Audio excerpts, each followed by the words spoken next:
Sure, tell him, Mama.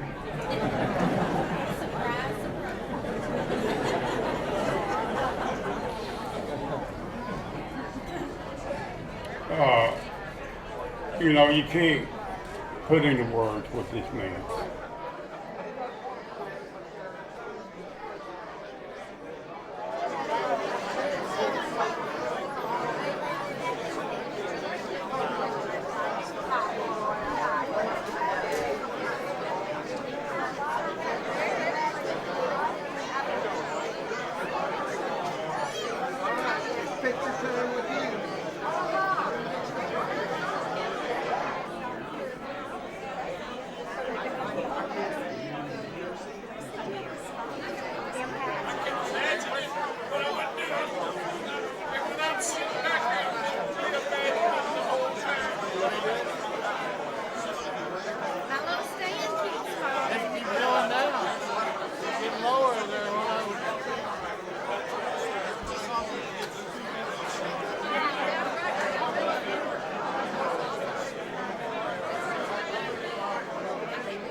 We want to welcome everybody on this day. We know everyone is tickled to death to be here. We'll keep the program very short, but we've got some things we want to do. The actual ceremony is going to be out in the lobby area. But first of all, as we get started, we want to ask David Coleman if he would make his way up. I'm Rogers Anderson, the mayor here in Williamson County. Used to be the county executive, and we're going to ask David to say a prayer. And if you would, immediately following the prayer, Larry Dale will be coming up, and we'll be doing the pledge allegiance to our flag.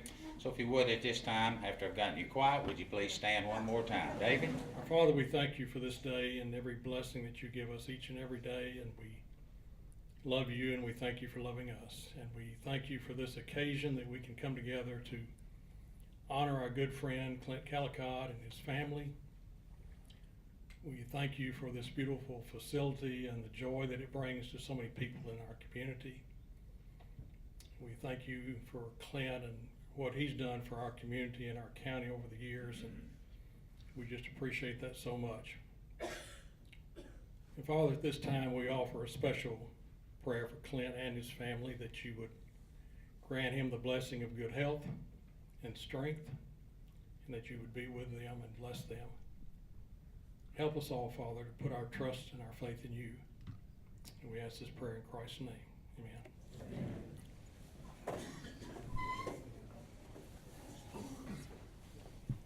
All too often we just stand and we recite the pledge. Think with me and give honest thought to what we're really saying. And now, if you would, let's offer our pledge to the flag. I pledge allegiance to the flag of the United States of America and to the republic for which it stands, one nation, under God, indivisible, with liberty and justice for all. Please have a seat. Again, we want to say thank you to everyone coming out today. We've got two people that are going to be addressing some remarks in regards to Clint. And we'll go in the order of the female first. And we'll ask Judy Hayes, one of our county commissioners here. She's known Clint her entire life. And if she makes her way up here, let me also offer a word of thanks to a young lady that has put this on, orchestrated, and done this, and that is Diane Giddens. What a wonderful job.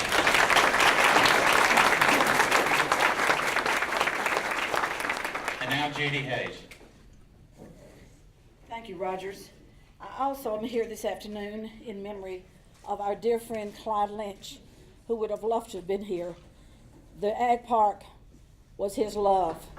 Clint Callicott was his friend. And from day one, they worked together to make it a reality. I can't remember when I didn't know Clint Callicott. I was thinking this afternoon, and I thought I knew him early on when he was in school. He had a group of friends, many of them on here, some of them you know, who always stuck together. Oh, if I started naming names, I would leave people like Charlie and Eddie and Brother and Larry and several out. But they were all together, and I always thought of them like Dennis the Menace. They were always around, having a good time, a little bit in trouble, but never doing anything really bad, and always having a heart of gold. They loved being together. They loved being around horses. They loved agriculture. I would go with my dad to Farm Bureau meetings, to co-op meetings, and there they would be with their parents. It was always a time of reflection, and they never knew you to be a stranger. You were always a friend. Clint never met a stranger, and today he still does not meet a stranger. He is a heart of gold, pure to the end. When Larry and all the people at the co-op realized that the space behind the co-op was too small for all the growing, wonderful 4-H programs that Dwayne Perry put on with his staff, we came together, pardon me, and Dwayne said to Clyde and me, would you be willing to ride over to Bedford County and let's see this covered arena that they have just built? Let's see what we might do. So we got in the car and we drove over there and we saw it and we said, we think we might want to do one of those. Let's go and talk to Mr. Ring. So we came back and went in Bob Ring's office, and he was all aglow. That's a real possibility. And so we started thinking about those things. But not long after that, pardon me, Clint Callicott was elected. And he doesn't take status quo. Clint took that dream, and he grew that dream into what you see today. He made it his. You know, a sign of a leader today is to make a difference. Clint made a difference. Other things that we think about are we learn, we laugh, and we stay positive. Through the whole process, Clint did that. We learned, we listened, and Clint listened to everybody. He had meetings, he listened, we learned, we took trips, and we laughed. One debate was what size seats there would be. We decided that there needed to be large seats. It seems like I have an acquaintance with someone who is always pretty small with seats when he goes to sit places. So I drew out a round seat cover and carried it in at one of the meetings. And I'm still living that down today. But if you go to one of the seats, they're pretty comfortable in there. And that's because of Clint. Clint realized that we could have a state-of-the-art facility. Clint worked to get that. He put the trust in all of you to support that. He put the trust in the county commission to support that. Clint has been a gold star. And the one thing I think of Clint, if I had to put it in one word, is genuine. Clint is genuine for all the way through. When he was first elected and went to the governor's mansion, how did he go? In a truck with hay on the back. He established his president that he was a country boy and he was not going to change for anyone. And I think that's who we have here. Clint is true blue. Clint is genuine. And there's nothing more appropriate than this to be the Clint Callicott Arena. And it is my honor to have had a part in this program and to tell you, Clint, we love you and you're in our prayers. And thank you for all you've done for us.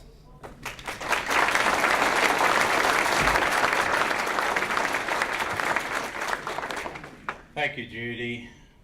As I look out over the audience, there's so many people here to try to address or acknowledge, but very few times in my lifetime have I known there'd be two speakers of the House at a facility to say thank you, Clint, and say we love you. One of them, if they would both stand, I know Jimmy Nafee's here and Beth Harwell is here. And she has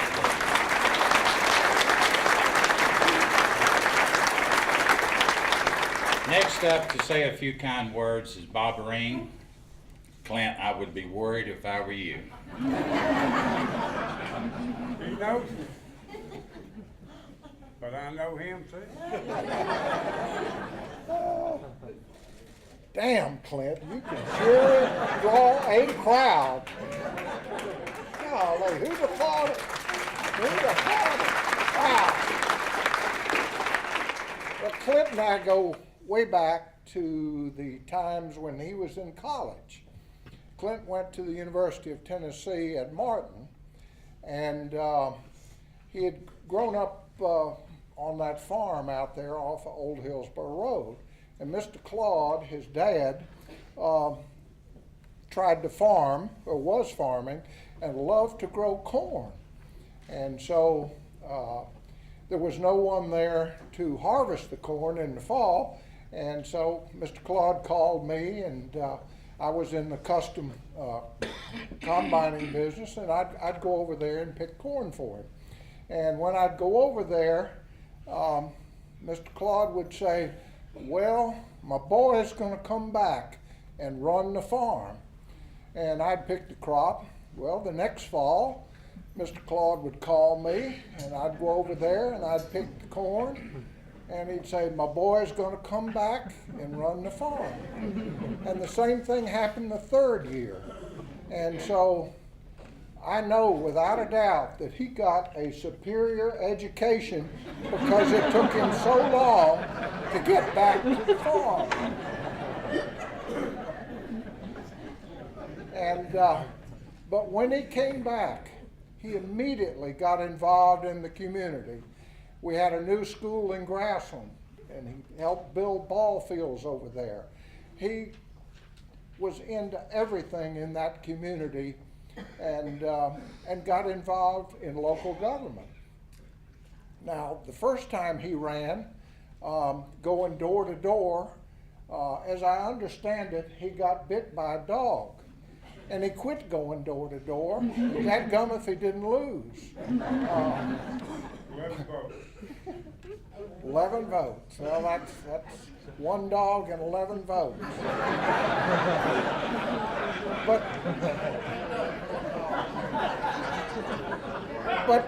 But he persevered, and Clint persevered.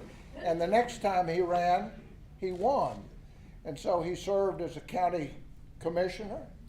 Then he went on to serve many, many years in the state legislature, and I'm sure there's some folks here that can tell a tale or two about that experience. And then he became the county executive of Williamson County. It was my privilege to one day have Judy Hayes and Clyde Lynch come in to my office and say, we want to build an ag center and we found property. Well, I knew immediately if those two supported it, it would be an easy job to purchase the land. And so we went ahead and purchased the land. That was toward the end of my term, so I was no longer involved after that. But when Clint took over the project of trying to get it done, buying the land was easy, but trying to convince people that we needed an ag park was not so easy. There was vocal opposition. You're just doing this for agriculture. People did not have the vision of what this facility could become and has become. And we thank you, Clint, for that, having that vision and persevering and getting it done, getting the county commission approval and getting it done. And it's a fine tribute to you today for what you've done for Williamson County, and we thank you.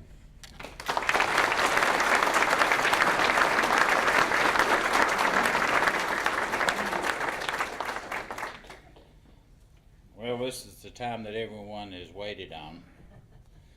Clint's going to say a few words. As I look out over the audience, I see Mrs. Lynch, and I know she's going through a very difficult time right now. So, Louise, our prayers with you. But behind every good man, there's usually a woman. and there's not anyone more prouder of her husband, and a lady to my immediate left than Clint Callicott. Let's give her a hand.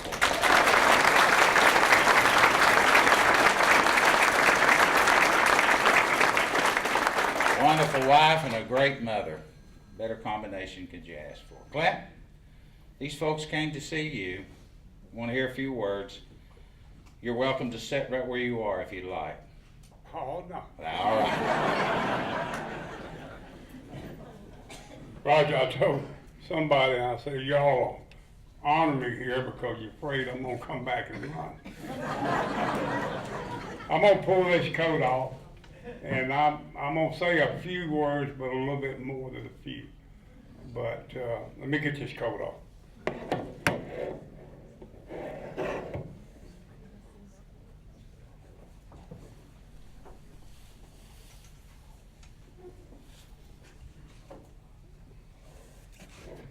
Is my shirt tail in, Mama?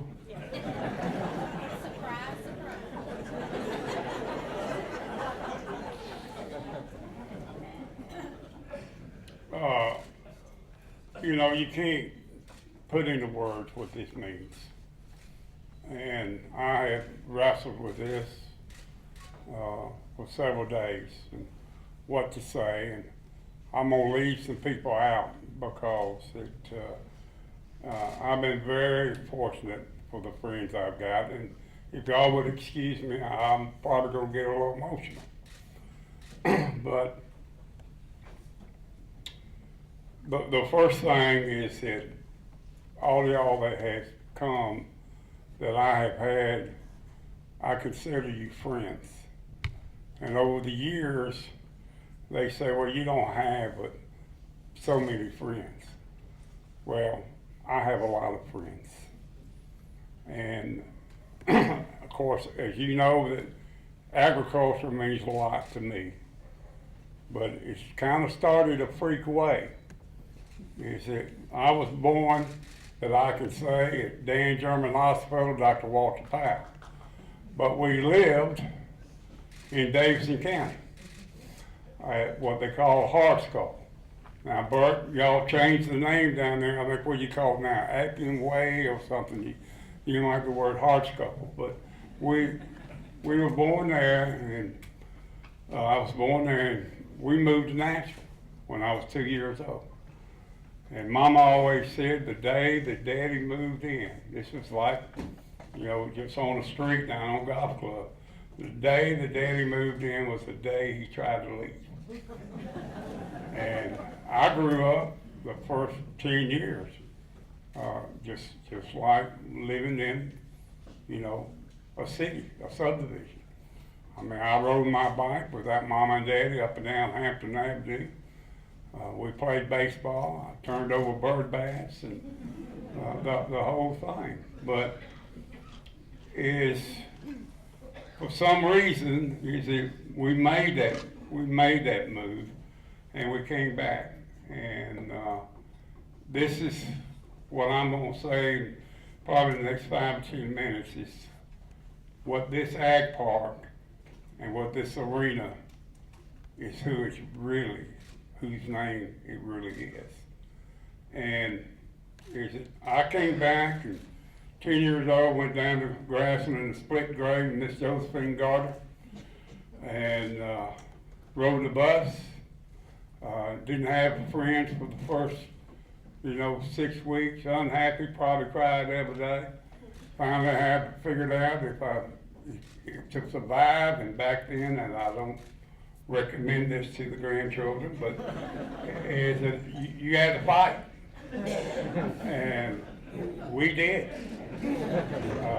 But I became friends, and I'm gonna mention some places that y'all are gonna smile that know about, some of you never heard about it. But Grassland was all the way to Boyne Mill Pike, Monkey Town. I was friends with the Hoppers, the Tomlins, the Wallers. Is that we would split, half the kids would go to Hillsboro, the high school kids. We all rode the same bus. But when I got to the farm, a man who I loved to death I guess I was 10, 11 years old. He was raising tobacco, Mr. Noble Heathcock. And I would go down there, and there was a box elder tree there.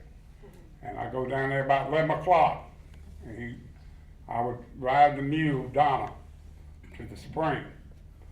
And we would come back, and he would always have me a fried egg sandwich.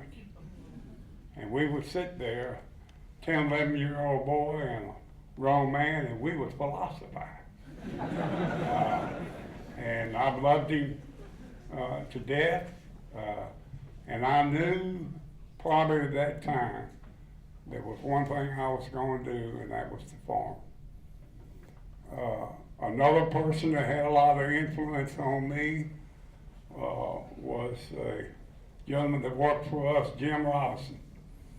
And it was Jim and Annabelle lived there on the place and everything. And he said back then, there was only one side, the dipper, and you drank on the same side. And I remember that for the rest of my life. And I was in the service when he passed away, and I cried like a baby. But Jim and I would work together every day. We'd ride those tractors. And he was a great friend. But of course, you know, my family, my brothers and my sisters are here. Carolyn's folks are here, and they've all had influence. But probably, as we all know, your mother and your father. Mother gave me the background of history, of family values, of tradition. When Christmas comes around, I have one thought, and that is my mother, because she loved that. She was in, you know, material type things and history and everything. Daddy loved, he always said this, he loved the law first, the land second, and the family kind of got scooted in there, but he loved the land, and he gave me that. Somehow that was instilled in me. But what else he gave me was the ability to communicate. Now you've got to understand, you're listening to a guy that had to go to speech clinic, and you haven't lived when you can't talk right, and you haven't lived until you can't say S's or TH's. But he had, you know, 3 kids, and he graduated from Vanderbilt Law School, Rick, and with the Founders Medal. But what he did, though, that he had that compassion for people. There's no telling how many wills I witnessed up there at the house that he did for neighbors. But like I say, when I came down, another influence, and I haven't seen her here, but that was a family of Sam Deason. And there was Ann Deason, Ann Beard, Marilyn, and they were really my first friends in this county. And but Sam was, we used to sack weed off an Alabama combine, and back in, they were 100-pound bags. I mean, I couldn't lift 20-pound bags today. But we would sack weed, and then I'm here sitting here, this is I'm 14 and a half years old with a learner's permit, it wasn't a learner's permit, it was called something else. But anyway, and he would haul our cattle, stockyards in Nashville. And one morning he got them loaded up, and he said, Clint, I got something else I gotta do. You know how to get there? I said, yes, sir. He said, go down there and see Derryberry with producers, and he'll take care of you. So I'm 14 and a half years old, driving downtown to the stockyards, hauling cattle. Now, those were good times.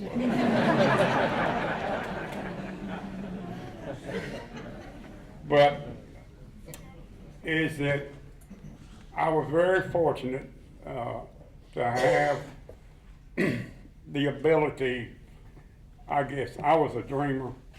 What Bob said about my education, yes, Bob, it took 6 years, and I finally had to get my closest professor to go before the dean at that time. But went to UT Martin, and there's a young man here who's my age now that drove up from Somerville, Tennessee, Mr. Tommy Sanders. And Tommy and I met, really, I think it happened to be a pool hall, but we met in school. And next thing we know, we had a little interest in horses. We became close friends. A year or two later, we went in to see Dr. N.W. Robson, who was my second father, and said, Robbie, we want to start a rodeo team. And he said, do what? He said, we want to start a rodeo team. And there was two other individuals, Mr. Danny Gray, Marvin Youngman, probably about four of us in the original group. And that's when it started. In the year 2000, Tom and I was honored into the Hall of Fame, the UT Martin Hall of Fame. But we were always, everything that I did always had something about ag in the back of my mind. And we went on, and that was when I was very fortunate that God was looking after me once again, because I'd be straying off, and He pulled me back in. And that's when I met Carolyn. And to be honest with you, she made more money rodeoing than I did.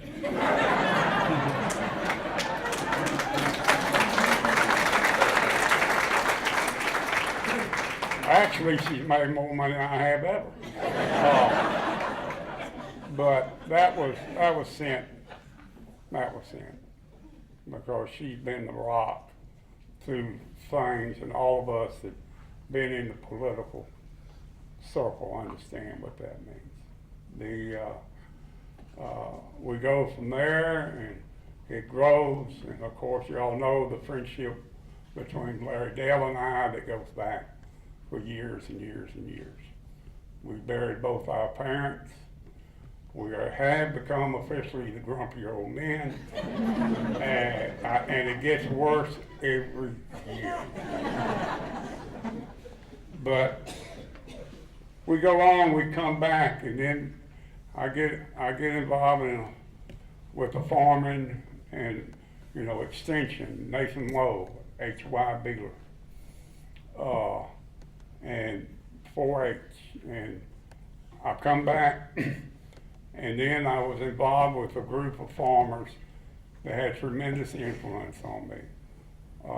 Their kids are here, a lot of them, and that was Mr. Paul Kenny, that was Mr. John Beasley, Mr. Harry Sanders, Mr. Clyde Lynch.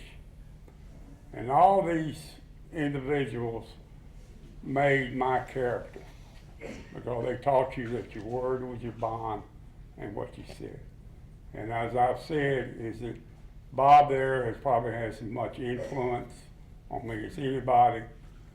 We were building a shop at my house, hanging drywall, and I think he got a call from Homer Hill to ask you to run for county executive, and we never finished the dang drywall. That is a true story. But I was very fortunate with those individuals that guided me. Mr. Charlie Fox and Mary Lou. I'll never forget the night that John, Commissioner Hancock, who and I had buried Hatchet 4 or 5 times, is that when I got beat for county commissioner. I mean, I was 29, whatever. And I go home, and next thing I know, Mr. Charlie calls me up. He says, don't worry about it. I lost my first race.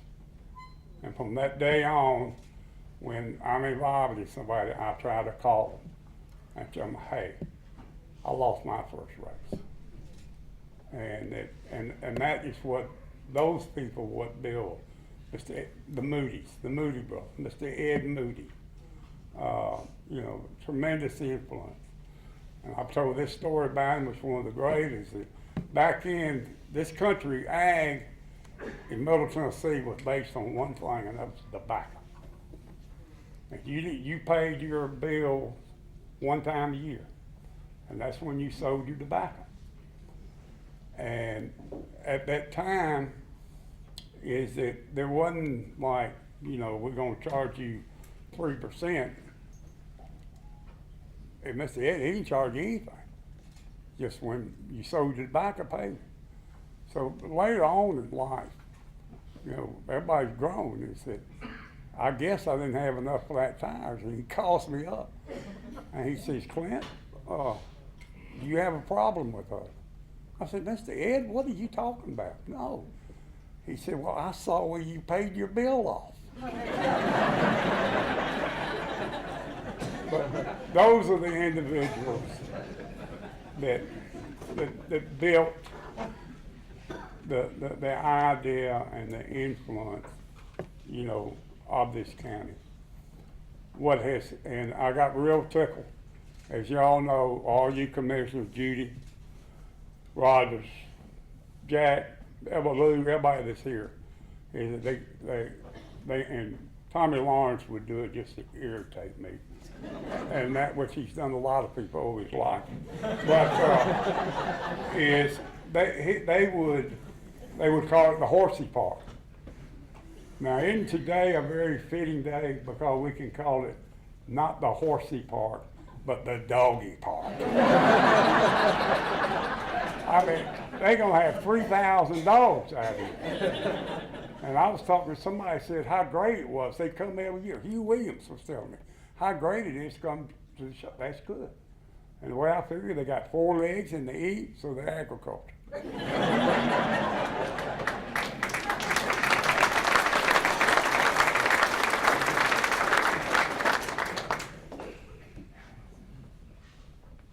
I would like to thank a lot of people and that has had influence, and those are my commissioners that I served with.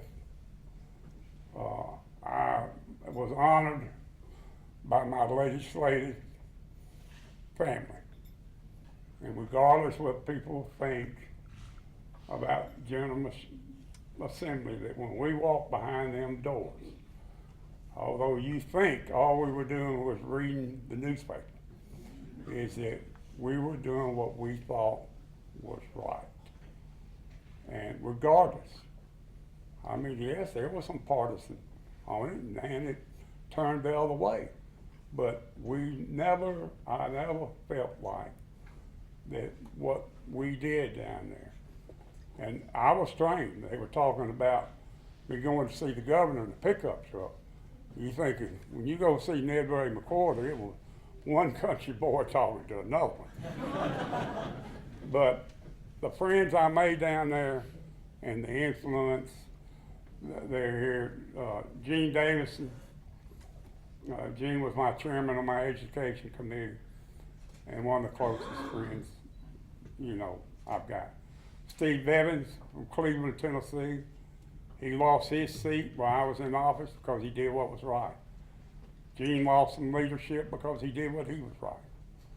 But these were people that was close to me down there. Beth Haltom and I went together, served at the same time. We were elected the same year. And this is a legislative family that I'm very close to and always will be, who helped me learn how to count. And when you're an elected official and you're trying to get something passed, he said the golden rule in this county, Roger, is what? 13. You don't worry about anything else. I had the greatest budget director and the greatest budget chairman of anybody on earth, between Clyde and David Coleman. And like I said at Clyde's eulogy, is that we were sitting there and they're going over these figures and everything, and they said, where are you going? I said, I'm going after 13 votes. I know how to get them. And I know y'all can take care of the rest of it. Also here a lot is my association back with building the school at Grassland, but also the athletic fields, the people, the Jaegers. That we built ball fields. And we didn't have any money back then. We bought disc in rakes beg, borrow, and steal, whatever. And, you know, put up lights on used poles. But it started. There's three ladies here that was very important in my life: Dana Satterfield, Kathy Odom, and Judy Schufer. I have to be honest with you, I've got 50% hearing loss in my right ear because of Judy Schufer. and Judy taught me one thing. Of course, she said, "Oh, I'm not a politician." Oh my God! Is that when she got you down, it was not just down. She would put her foot on your throat until you say, "Uncle." They built the recreation in this county, and they need a round of applause.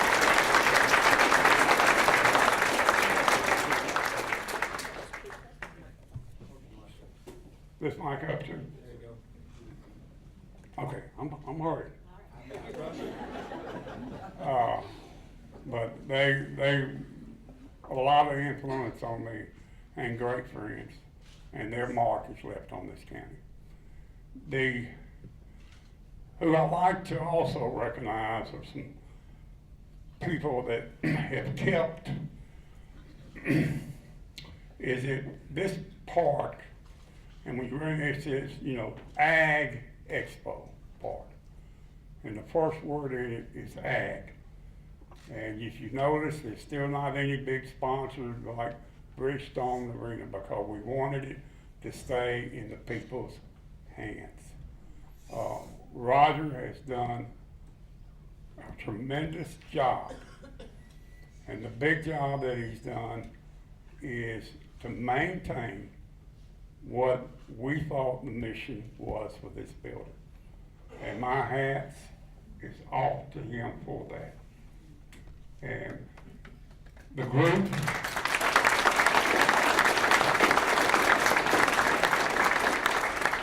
that puts on the county fair is, I think I know why I moved 60 miles away. But that is a thankless job. And what it was that I mentioned, and Judy knows this because we talk about it, and it's kind of a corny phrase, but we wanted kids to see that the milk was not made in the back end of Kroger's. And that so many that I knew early, that I learned that I was not going to survive in this county as a farmer the way we were growing unless I got involved. And we had to get involved. And this is why this facility is here. It's not because of my name out there or going to be on the plaque, because the people I mentioned, the people that had influence on me for the last 60 years, there's a reason there's a name on that plaque. But this is their arena, not mine, and never will be mine. The other, my hat's off, there's three individuals here: Charlie Fox, Brother Campbell, and Eddie Woodard. Now, I can tell great stories about two of those people, but I cannot tell about anything about me and Eddie. But they are true friends. And but what also is important of them, that the rodeo, and I'm one of these kids that rode his horse from Old Hillsboro Road to the county center to get in at the rodeo. If you rode in the grand entry, you got in free. And we would ride from out there to get in. Is that you had the Folks brothers, you had Uncle Bob Corley, and you had Dr. Harry Guthrie. And as they moved on, that group came in and worked and kept it going. Is that there was not everybody wanting us to leave Jim Warren Park to come out here. But I knew from living in the north part of the county of what was going to happen across this county. And we would finally be just squeezed out. It wasn't built for the rodeo.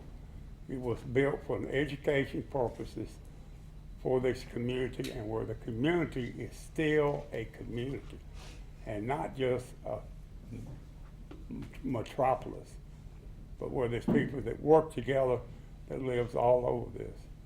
But I appreciate what they did to kind of get in a transition. And they put in enough time that it was probably time for them to sit down for a while. My hat's off to those in the new Rotary that has kept it going. Because when you get farther and further away from the ag, you get away from that. But that part, that Franklin Rodeo is like what Mother taught me. It's a tradition. It's your heritage. And when you come out here, of course they messed it up when they moved it away from the first weekend in May, but when you come here, it's like a homecoming. It's like a homecoming. With that, like I say, I have been blessed. I've been blessed with my grandchildren. I've been blessed with of course, with Carolyn and with my boys.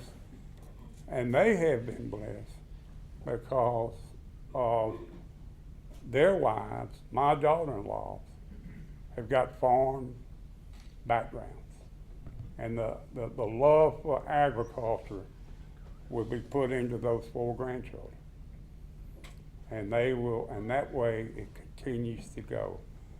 And that is probably as proud as anybody that I can be, that they still love that part. And in closing is, I would like to say, and it's kind of awkward, but not really awkward, but I would like to say thanks to God, because He did it all. He used me through the whole years of, battles and everything else. And I really, until I started reflecting on that, I really didn't get it. But I can see now situations that I was used by that. And I thank Him for that. Like I say, that's about my words, and I'm sorry I went over, but I don't know if I'm ever gonna get up here. It feels good.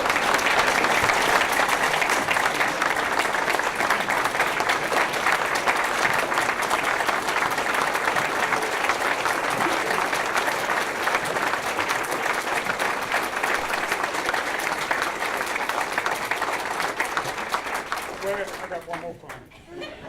Oh my gosh, have I forgotten this? Oh, this is horrible. All right. Besides my wife, there's 2 other women in this world that I fear. One of them was my legislative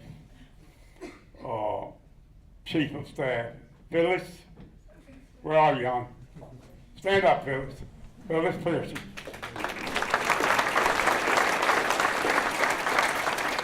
And the other one is Diane Giddens.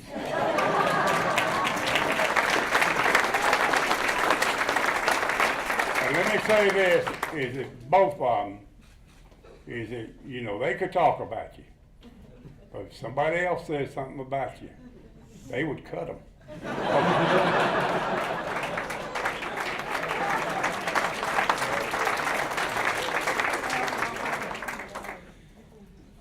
Clint, thank you very, very much. It's often hard to follow you. Over the last several years, that seems to be my life. I couldn't help but when I slid off to the right, your left, I want to show you a book a young lady's got here. Let me read this. He was talked about how proud he was of his grandchildren. How's this for a book you'd like to have all your grandchildren? And look at life from a deer stand.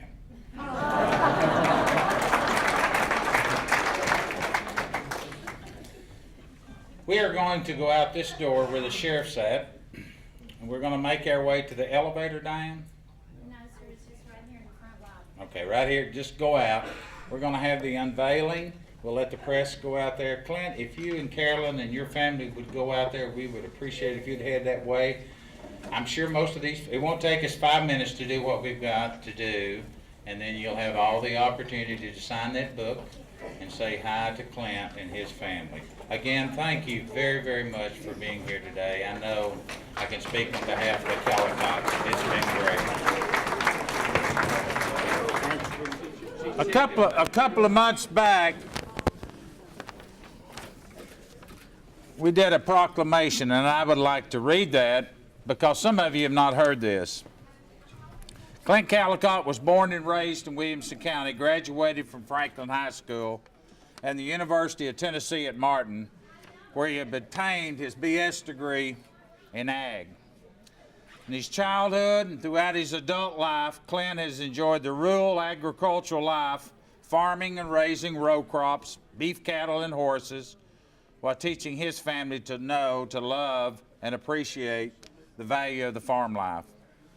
Clint first entered politics, being elected to serve a 4-year term beginning in 1982 as a county commissioner from the 9th District, which is Grassland, where he was very active in the Grassland Athletic Association. In 1988, he was elected as Williamson County's 61st state rep, a district state rep job, where he was reelected and served through November of 1996. And he chose not to seek re-election. During his tenure in the General Assembly, Clint served with honor and distinction, receiving recognition for his exemplary service in serving on the Education Committee and naturally the Conservation and Environmental Committees. In August 1988, he returned to politics, back at the local scene, and he was elected to serve a 4-year term as our county executive, which is the county mayor now. During his term as the county executive, Clint continued to support the ag business and worked diligently with the legislative bodies and local officials to provide funding for the construction of this facility and for 4-H and for the youth programs and throughout all of Williamson County. 2001, this Ag Expo Park opened its doors. And since that time, as you can see in here, it's served a variety of people. It's only fitting, I got to throw a little pun in here, that he's in here with the dogs today. And if you think that's bad, I saw Bob Ring drive up in a Leaf.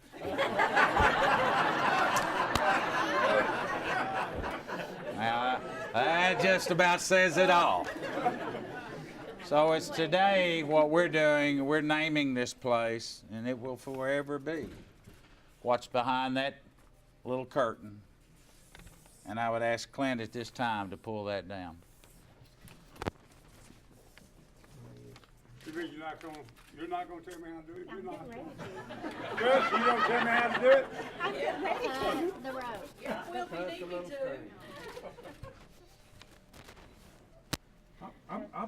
Mama's gonna tell you how to do it. Okay.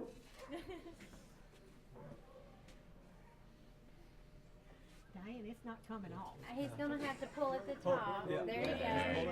Just pull it on. There you Pull go. it, Clayton. Now take at the top, top right corner.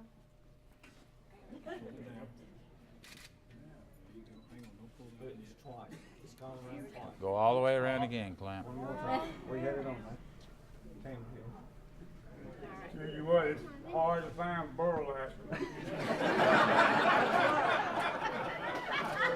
Y'all don't know it, that's burlap. That's a feed sack. All right, now what? Top right corner. Top pull it right in. corner, Clint. There you go. It's not difficult. All right.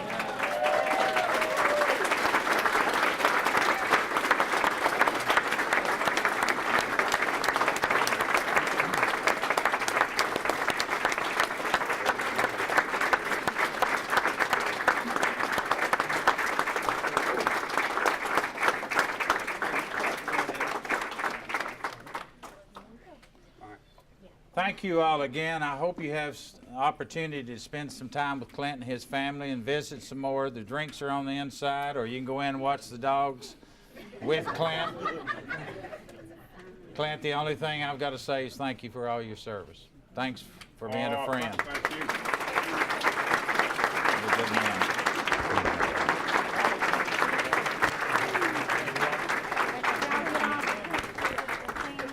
Wait, we want it with the thing unveiled now, a group picture. There you go. Yeah. Stand up front. Get all the kids. Get all the kids.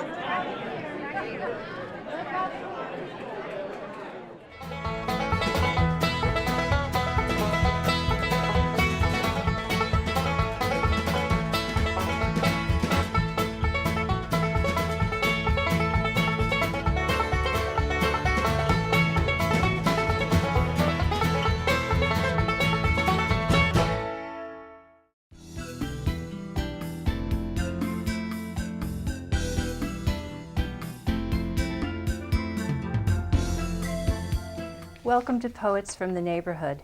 I'm Victoria Clausey. And I'm Erin Glass.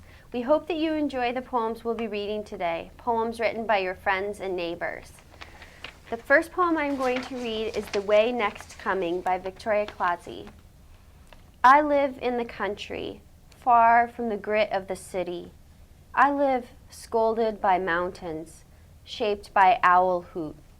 I live closer to the ground every year and closer all again to not knowing. The door is open to my backyard and the woods have never been noisier. Bodhisattvas showing up every few days like unsolvable square roots. Soon I'll be giving up the roaming I loved, corridors of the state, small blazes and warm smells, rootedness I've never stopped wanting, my father's black hair, my mother's unkempt mind. And that boy I've loved with dazzling ferocity will become the shape of memory. Wanderer he, wanderer me, melancholy melodies, minor keys, weight of season after tender season. Morning and Night by Jeff Harden. Beyond our town, the bottomlands flood each year. Someone's son goes walking, never comes back. Weeks pass. Town square talk reclaims the days. Tonight I hear the rain remember roots and think of elders gone the long way back to dust. What we know by heart, we doubt the most. I have a wish to be at someone's door, unannounced, but welcomed anyway, ushered in to dine and sing the sleep of kings. But this is a world of slaughtered saints.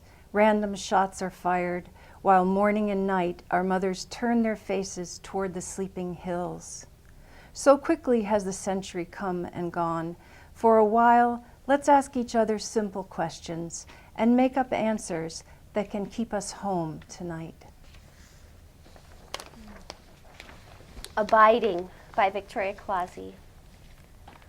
Watch me, Planck might say, as I watch you, watching me, and remain unchanged. Remain anything of yourself, not the desire to watch, desire that changes itself in its desiring. Belong to this world. The wren sizes you up, the kingfisher trusts nothing of your intentions, the mallard lays her eggs under your porch steps, and the possum sucks them dry. The milkweed worries itself to seed, sap, and pod, all in the same season. And you watch me watching. I like a world like this, as the knee likes distance between itself and the floor to disappear. I Have a Dream by Vera Ja-R. I have a dream, voice of the peacemaker still echoes around the world. Choices and hands extended, still egos, clash with no boundary. I have a dream, the resonating words still echo. Upon the hills, across the oceans, still searching for that peace that is free. A Day of Slow Rain by Jeff Harden. On a day of slow rain, the translucence of leaves reminds me, as a child, I wanted wisdom. Now that I'm a man that forgets his raincoat, I don't seem to mind. It makes good sense to scan the margins of books. The notes penciled in might enlighten the text. An asterisk or a question mark could change my whole life. Remember staring at hen eggs waiting for them to hatch? Then the next day, the school desk and theories of time, leaves in the water, cleaned out by hand. Some things can't be improved. The Gospel of Luke, the size of a blueberry, the taste of ripe plums, a quick leap over, ferns on a makeshift path. It was always a life of inconceivables and afterthoughts, a soundlessness to follow just after the bell chimes. Some mornings, the breath of horses was the only thing to say. Thrush by Aaron Glass. The thrush may return, but they never look back. The wisp of crabgrass will crawl right into your hand, because grace can make any blade gentle. One night I will wake and be spared and not know from what. They say my fate is like a doll's captured face, too wronged to go back, too estranged to be managed. My days can't be mirrored unless they mend by the moon. Either way, there's a record, and it's carried on the backs of horses. It is carried in a splinter of snow. But how do we inhabit this fragmented life? How do we blot out the sun with just one finger? Share One Earth by Vera R. We are all the same deep down in the heart. We all seek happiness, but go different routes. We yearn for peace, wish for heavenly bliss, yet we fight each other in endless, pointless battles. Green and blessed earth, one together that we share, land that is divided, but joined by the oceans, one. One moon for the night for all, one sun to share with all. Help raise one another, all nations, not just us. You'd sit on a porch like I've got, if you had one. You'd get up early, before the dog moves, before the birds begin their pick and rolls, before admitting to yourself you're so absurdly happy it has to be offensive to those without a porch. You'd watch intently the tucked back ski pose wings of the dirt dauber, the fence post stepping forward out of the dusk light. People without porches, how do you hear yourselves think? You spend your days honestly, without counting breaths divided by the number of starling flights? You live without the insurrection of daily sitting still? No following one thought tumbleweeding through a notebook? Unreal the kind of fortitude you must possess. You ought to think about some set-aside time for the world, with all things small-winged, a sycamore limb almost not quite reaching the ground. Exhilarating these finest moments, thought like forsythia going wild on a breezy day, warble and rococo, porchboard moan, larkspur whisperings, gladiola glad-handing the wind, with too few onlookers adding their own. Thank you for watching. We hope you'll join us again for Poets from the Neighborhood.